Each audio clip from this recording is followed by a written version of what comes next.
àsìkò yìí ẹ jẹ́ ká jọ gbọ́ àwọn ìròyìn tó jẹyọ nínú ìwé ìròyìn The Matrix lónìí ọjọ́ Ẹtì Friday ọjọ́ kẹfà oṣù kẹsàn-án ọdún 2024 Ẹniọlá Sálíù lórúkọ mi.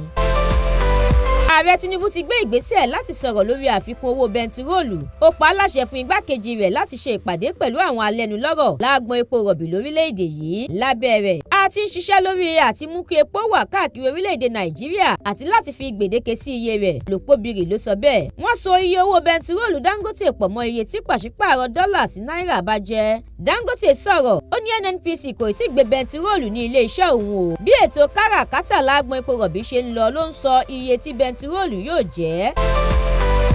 Iye epo rọ̀bì tí orílẹ̀-èdè Nàìjíríà ń rí pọn lójúmọ́ ti di mílíọ̀nù kan lé ní mẹ́rìndínláàádọ́rin bárẹ́ẹ̀lì.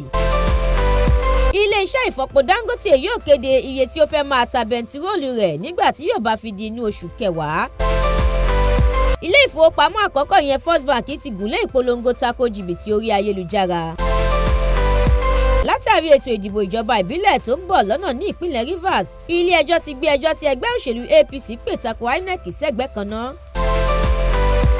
Ìjọba àpapọ̀ ti bẹ̀rẹ̀ sí ní ta ìrẹsì fún àwọn ọmọ Nàìjíríà tí ebi ń pa ní ẹgbẹ̀rún lọ́nà 40 náírà pẹ̀lú ìwé ìdánimọ̀ orílẹ̀-èdè Nàìjíríà wọn ìyẹn NIN.